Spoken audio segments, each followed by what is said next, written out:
Welcome to Crypto Kid Podcast. So today I have a special guest, Nicolas, and he is the co-initiator of Q, and he's going to be talking a little bit about how he got into the blockchain space and and things about contracts. He's a well-educated man. He has a degree in law. And thank you, Mr. Nicolas. And yeah, just give us a brief introduction about how you got into the space. Sure. Hey, hello everyone. Thanks for having me. Really happy to be here. So I got into the space around like 2016-ish. The background was a little bit, I started off in Web 1 quite some time ago. And I was really fascinated with the fact that you could, like with the idea of democratizing information. And then I saw the space move into a couple of big monopolies, and I'm not a big fan of monopolies.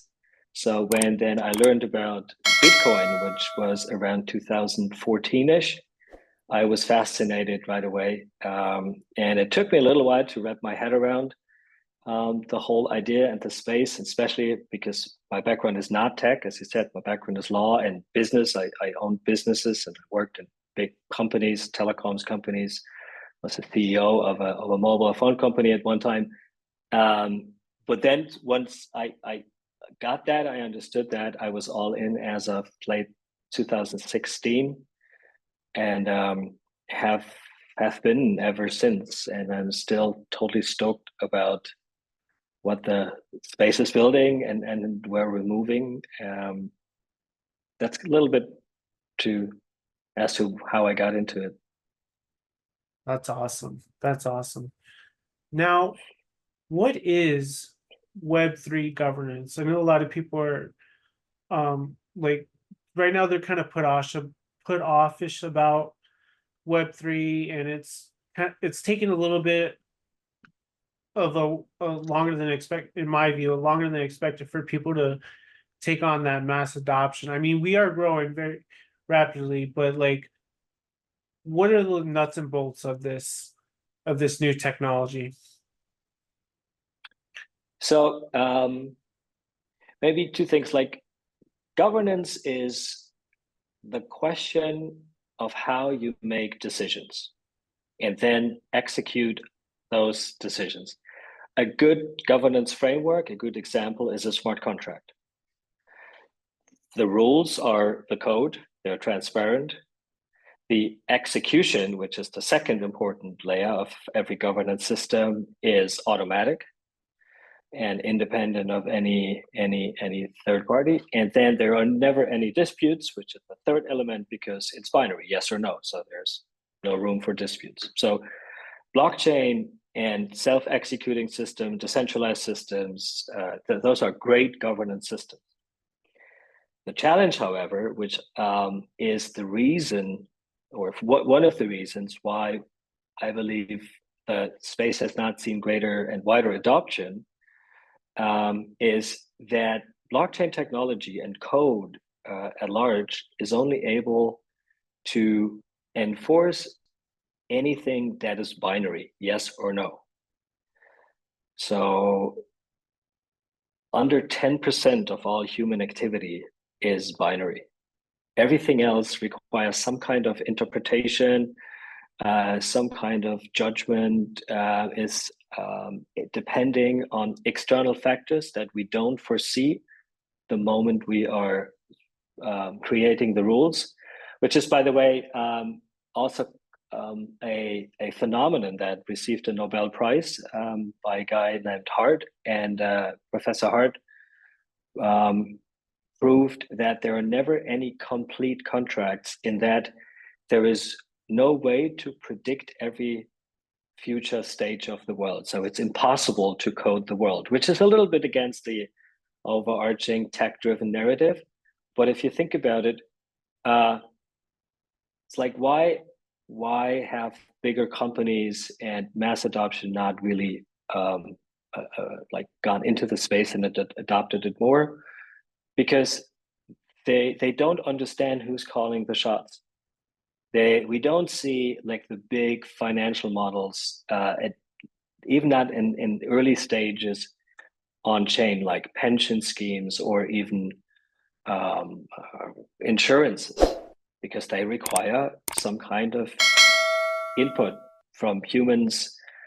And so what we're trying to build, and what we've built over the last 4 years, is that missing piece. So it's an infrastructure that enables anyone in a fully decentralized way to go beyond just what you could code and have organizations or any governance structure set up for anything that is non-binary or non-deterministic or subjective, if you will. So it sounds like that, because blockchain was built off of community, and like the community helps build it and helps, like, they get to vote on what things go on and code things that to put things into place. And now that we're putting the government involved, to me it honestly sounds like this is the path towards one world government or world peace. Now, can you share a little bit about your thoughts about that aspect of it? Yes. So I mean, as I said, like, I got into the space because I don't believe in monopolies. I don't believe in centralized decision making, but I've seen too many systems, organizations in my life, and how they're run and where they fall and where they go astray, to understand that, like, we will not be able to govern everything with involving the whole community. I mean, this is what you have to do if you do only everything on like a fully decentralized. Everybody has an equal vote on everything. So all of the challenges we see in DAOs, for example, like voters fatigue and big shouting matches, like the ones who are the loudest win over the rest of the crowd, which is horrible, at least in my view, is to a great part due to the fact that the community, the crowd, is great at certain types of decisions, but they're very bad at anything that requires domain expertise, like medical questions or an insurance, like financial advice. We all know that you would not want the community of your hometown decide on your financials. You either do it yourself because you determine yourself to be the best expert on that, or you ask an expert. You would never think of asking the community to do that. So that's why I believe the principal idea is correct, but we need a more sophisticated way, for example, to have decentralized decision making by experts on certain types of decisions. And then the challenge always is, like, how do we control those experts? How do we oversee that they're doing a job according to rules that we set up for them? It's like, you can only decide on these kind of things and only within these limits, and you have to take into account these type of facts, whatever it is that we want to do. Okay, thank you for clarifying that for the people that were wondering, because I get a lot of questions about that in the comments. Now, what current issues is the DAO facing today? So one that I think is one that I just explained. It's like this idea of every DAO member should decide on everything works for only very primitive or early stage organizations. So every DAO member should decide on the fundamentals. It's like in a country, and that's so, like, in my personal opinion, the people who live in a country, they own the land, and then they should decide on how to live as a society. And that's kind of the same in an organization, right? you know, and in a DAO especially, the people own the DAO, but then not everybody wants to vote on everything all the time. It's called voters fatigue. Not everybody is good at voting on everything. So that's a challenge. I think that can be helped with being able to have sub DAOs. But very importantly, that's the second problem. If you have any kind of rule set, constitution, whatever you want to name it, that you want to agree on as a principle, you will always have to have an enforcement mechanism.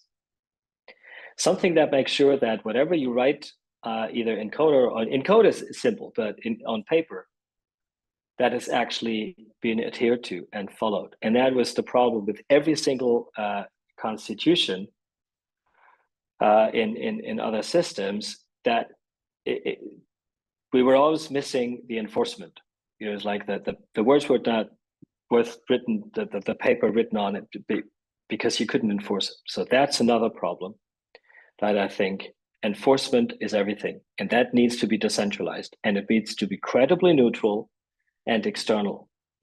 You know, it's like if you only trust yourself, you always are prone to a 51% attack in a DAO. And in order to get off of that, to have super majorities like in state constitutions for things that you want to be really hard to change, you need an external, credibly neutral governance security anchor. That's what Q protocol is doing, for example, and that is absolutely paramount. And the third thing I see in DAOs is this whole idea about like limitation of liabilities, you know, the idea of legal wrappers. And there, I think it's important to distinguish between two levels. One is the internal level. So how do I protect against one DAO member suing another, like the Uki DAO case, maybe? And the other one is external. So internal, I think there are ways to do this. We've seen that in other circumstances like international law or maritime law and other. You can have, if you put the DAO on the basis of a private contract between all members of the DAO, and they agree on a certain dispute resolution mechanism, you can create a framework that is independent of nation states, and then some judge somewhere in the world saying things like, well, I don't see anything. If I don't see anything, you're a partnership, you're liable to each other. So the Uki DAO case. So that doesn't need to be happening. There are solutions for that we provide. The other one is the external. And there I'm always trying to explain, you know, like a legal wrapper only helps you so much, because then you get into the centralized world. And in the centralized world, if you have an LLC in somewhere where there are many, or rather palm trees than no trees, like in a country like that, or like in a country where there are a lot of mountains, like Switzerland, you have factual problems. You have to put yourself under the regulations of that country. Like Wyoming has the Dune DAO framework, but then you're taxable in Wyoming. I don't want to be there because, like, I'm German, so German tax regime is much more favorable to organizations than the Wyoming one. I wouldn't want to have my DAO there, and so forth. So that I think requires a much more nuanced perspective. Unfortunately, there's no silver bullet for that question. But those are three challenges I see with DAOs, maybe. Now, you brought up things about the Constitution, and so who is writing the DAO Constitution? Is it the community or individual that somebody puts in charge, or is it the actual government? No, so in my opinion, and what we're trying to support with Q, and what we're enabling to do, is the DAO community, the people who get together and decide to do whatever they do together, they write the rules. It should be a private contract, and they can put into these rules whatever they want. They will have to face consequences if they do things that are considered illegal in certain jurisdictions. And then if those jurisdictions are overreaching, like some are, then there's nothing they can do against that, like criminal. They could never avoid criminal law with a private contract. Taxes are also very hard to avoid just by agreeing to not pay taxes. But a lot can be done and should be done by the community. And then it really depends. I've seen so many ways like that. There is like a very small group of people who start something, they propose something, and then they invite more and more people into the community and give them the right to ultimately alter those fundamental rules. For the Q protocol, it was initiated, as I said, by the Q Foundation. There was a first proposal as to the Constitution. And in the Constitution, that's very, very important. One of the most important elements of the Constitution is to have a very solid set of rules as to who and how can change these fundamental rules. Because otherwise you get stuck with a dictatorship, and then it should be up to the people to design and take those rules into the future. Now, I'm glad you bring in things up about Q and what their motive is. Is there anything else that you might want to share what Q is about and what they're doing and how people could get involved? So the Q protocol is providing shared governance security. And you can think about it like if you build on Ethereum, you're relying on the shared transaction security of Ethereum. It is harder to corrupt Ethereum than the benefit, or more costly than the benefit of the corrupted transaction. The same principle needs to be available for governance as well. Otherwise, like right now we see like everybody's trying to do their own governance that's very inefficient, and one is like very capital inefficient. It's also very ineffective to a great extent, because you definitely can never avoid 51% attacks, which we've seen in many instances. And also the value of the token will always limit the value of the business, because otherwise you have the tech vector right there. The business might be worth 100, the governance token is only worth 20. You buy a little more than 10 and you tap into the honeypot of the 100. So in other business, you've never seen that, the governance is always a fraction of like the value of the governance of these. So that will not be sustainable. And that's why I think a credibly neutral external security anchor for transactions is Ethereum or others. For governance, its Q is important. So that's what we're doing. We protect treasuries.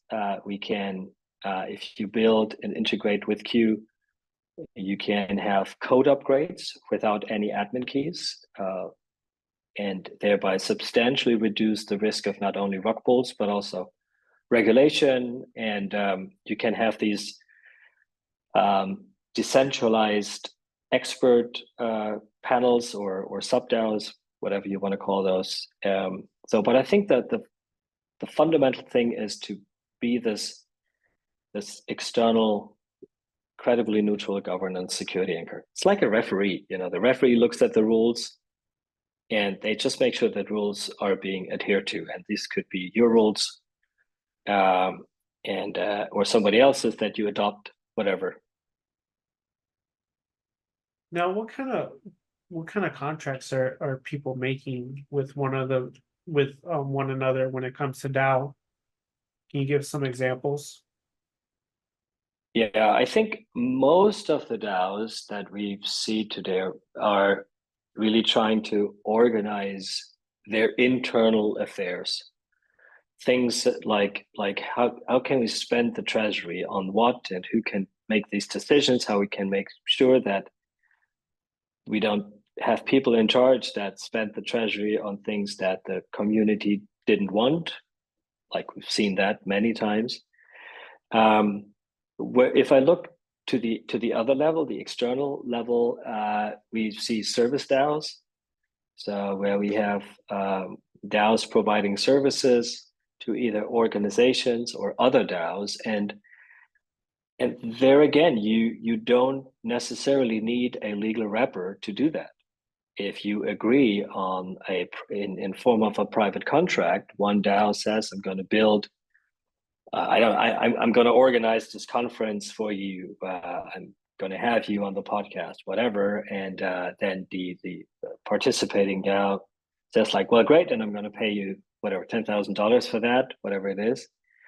Then the question again is like, how do they make sure that in the event of the service is not being fully delivered or whatever, that there's a means to resolute this dispute that there is, and that there is a credibly neutral mechanism to make sure that, for example, the results of the disputes are enforced. You know, that so one doesn't have to run after the money and so forth. And those are things that we're seeing, at least starting quite a bit. Now, can it be changed if both parties agree? Like, say, oh, we should have done this. Oh, and can they modify what they did previously and make it better in a way? Yes, absolutely. If they agree to be able to do that, they have to agree upfront to be able to do that under certain circumstances. I mean, they can always like find an agreement, which you can do with any kind of contract. You know, it's like we could agree on something and then we meet the next day, we decide it's silly for whatever reasons, and we agree on something else and just say like, well, the old agreement is void. As long as they have an infrastructure that enables the enforcement of whatever agreement is in place at a given moment in time, that can be done. Where things become very difficult if you don't have that enforcement, because then you don't have accountability, and then it's just like a constant back and forth. But I thought you said that. No, I didn't say that, and then that's chaos. So, what are some of the things that make it written in stone? Like, all right, we can't change this, but even I understand your frustration and that you want to go back and do something else, but I don't want to go back to that. I don't want to do anything. I like what we first planned out. Like, now is there like a little bit of friction that goes on in that, which you talked about earlier? Is like, is that how people end up suing each other? Yeah. So let me give you a very practical example from the Q protocol. So we do all of the slashing, we do on the basis of an agreement, the Q constitution. So the Q constitution sets out the circumstances under which a slashing can take place, who takes decisions, majority requirements, all of these kind of things. So very clearly written out. So when we did have those situations in the past, it was very interesting to see that the dispute concentrated on those elements that were deliberately left open in the Constitution. And that there was never, for example, we had a situation where it was clear that there was an eligibility for slashing. There was a long downtime, but there were circumstances that explained that to some extent, at least, and there was a really proactive validator or reactive validator, and they remedied the downtime and whatnot. So the decision was only not on whether to slash, but only just on how much. If that had been programmatic, all of the funds would have been gone. So it was much fairer to the validator, and he only tried to argue, like, bring down the actual amount, because these are the reasons, and this is what I did to remedy the downtime and so forth, you know. But they never protested the slashing as such, because that was very clearly written out in the rules. So you can very clearly make a distinction between, this is something that we're not going to change or touch, that will be enforced, like the process. But here we have a little element where we provide what we call a scope of discretion, you know, like a field where you can go from A to B and then have a dispute about it. And then again, like a very clear mechanism on how to resolve that dispute. Yeah, because here in the United States, like, I love the United States with all my heart, but people like Donald Trump, he's always suing somebody, or like business partners. There's always somehow seems to be a legal battle if there's an agreement, like with Facebook, for an example. The founders of Facebook were going at it, and who founded it, and who deserves more money and things like that, who deserves to take over. And Mark Zuckerberg was a very intelligent guy like yourself, and he was able to play the system because he went to Harvard Law, or he went to Harvard. He didn't go to law school, but he was part of a prestigious Ivy League school, and he was smart enough to realize, like, he was protecting himself basically. So Q, basically what I'm asking is Q gonna be able to protect people from doing that in the future? Like, okay, so just in case something happens and you don't like the deal going sour, like, I just don't want you going back at me. And so the real question is Q the platform where people go to make an agreement, to help make an agreement? Yes, so that is the idea. So we are building an infrastructure that the decentralized world, the digital, independent of nation states or region world, can use to come together, agree on things, and then make sure that these agreements are being adhered to. We will not be able to avoid all disputes and conflicts because, as I said, there is no final agreement. You know, there's always something that can come up that you didn't foresee. But what I believe will be much better in the decentralized, or can be much better in the decentralized world, is because those decentralized communities and the relationships with them are much more local, if you will, like they're smaller. You don't have to have a system that is able to like cater towards like all kinds of situations. It's more like more local communities, you know, like and that therefore the specific, like the rules and the processes can be a lot more specific to your case, to your agreement, to your circumstances that you're dealing with another DAO, for example, or for your specific DAO. And that will, I believe, avoid a lot of these things. The other very important element I believe we will see is that those really big systems that are trying to provide like a silver bullet, like a one size fits all solution, they are especially that they're much more prone to corruption. You know, it's much harder to take over a system that is smaller, more decentralized, geared towards a specific, more specific situation as a big city, system where you lose yourself in understanding, like, by the way, who does what again, and so forth, which is what we're unfortunately seeing with many of the nation state jurisdictions and governance systems.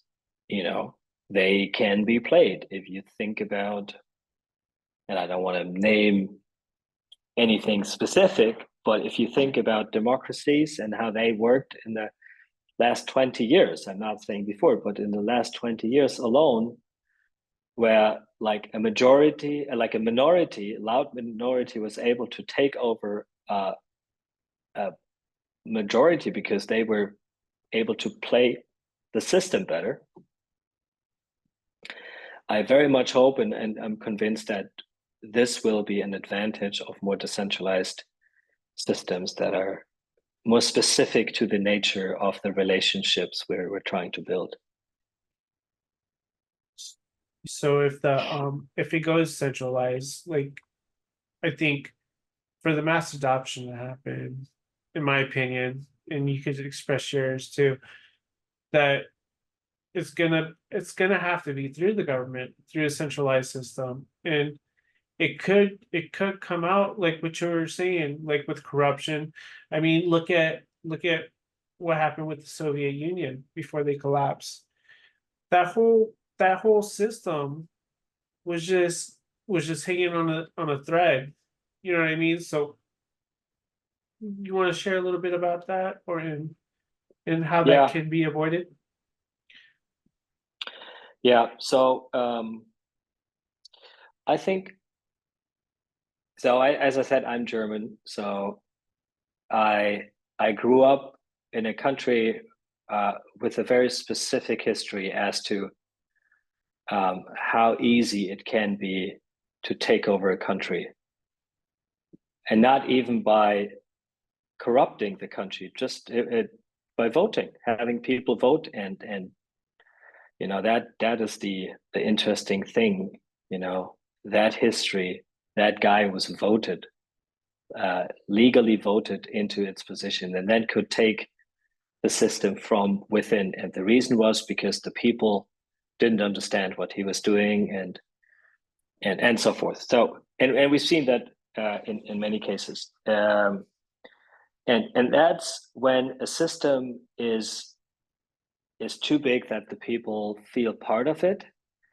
When the people are not involved, when they don't feel like having skin in the game, when you hear people say, "What can I do?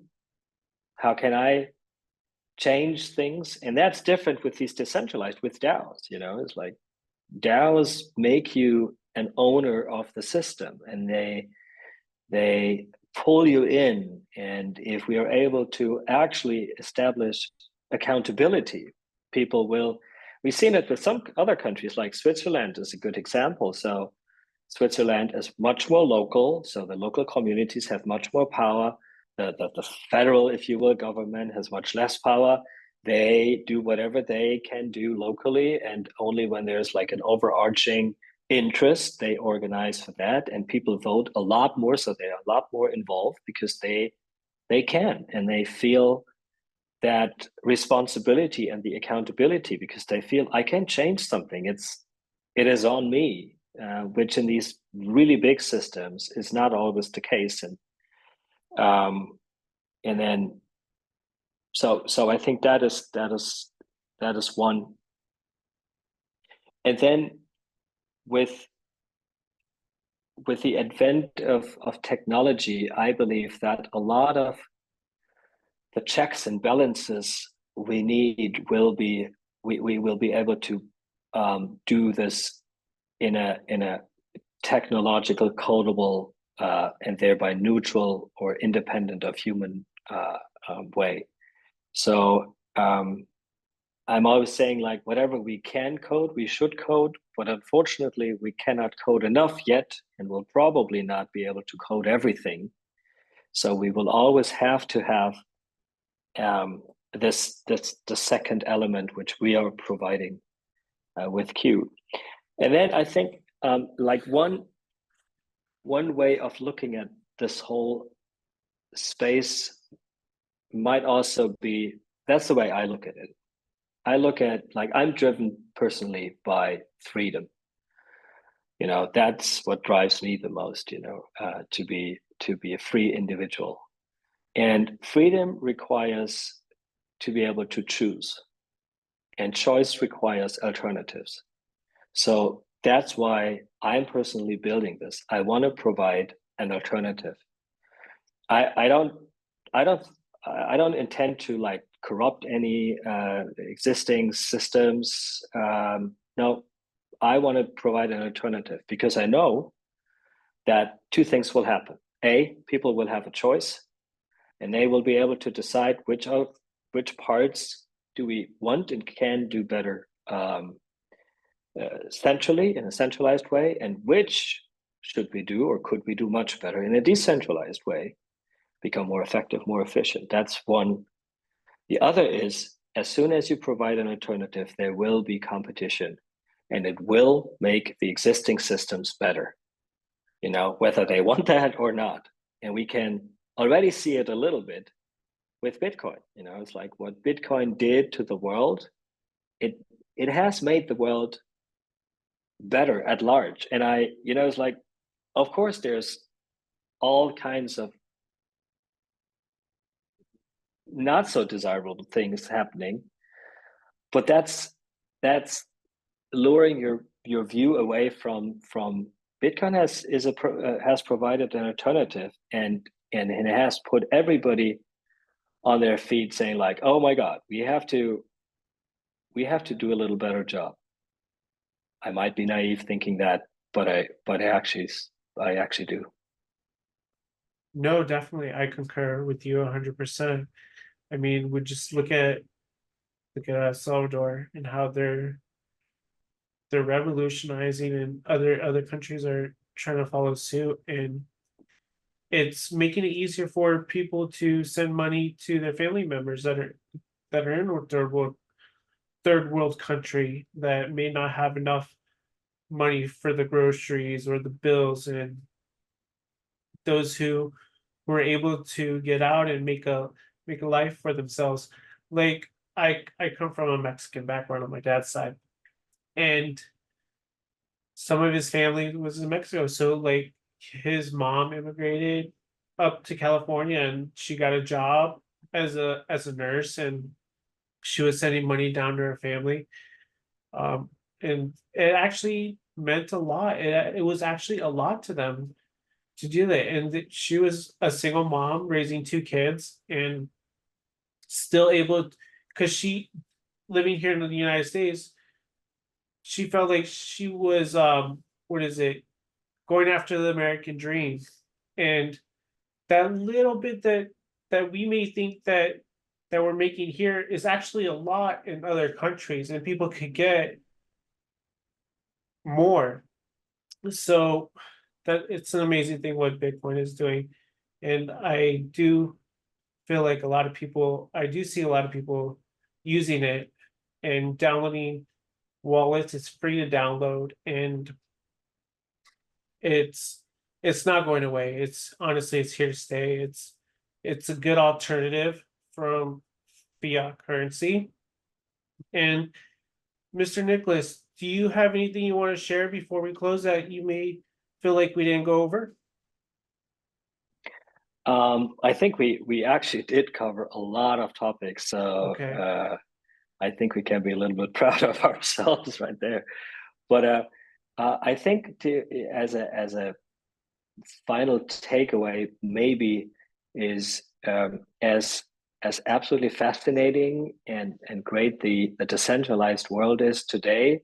I believe we're only covering under 10% of our abilities and potential there. And to spend a little more time on what, like, the whole a whole system needs, not just the code, but the human input, the decision making. Like MakerDAO is a DAO, and they have a huge, not only community but also staff essentially. So you can't do this without humans. And we all know that essentially. To spend some time on that and understand how we can push the idea of decentralized systems further and create an alternative for existing systems to make them better or just have a bigger degree of freedom. I think that's worthwhile. Absolutely, absolutely. Well, I really appreciate you coming on the show, and it's honor and privilege. I know you're a busy guy trying to change the world and make a few dents in the universe. And hey, man, I'd love for you to come back on maybe 6 months from a year from now and see how you've been doing and what Q has been um doing and how many people are getting on board and how many people are trying to adopt this to their lives and making smart contracts and making the world a better place, most importantly. So Yeah.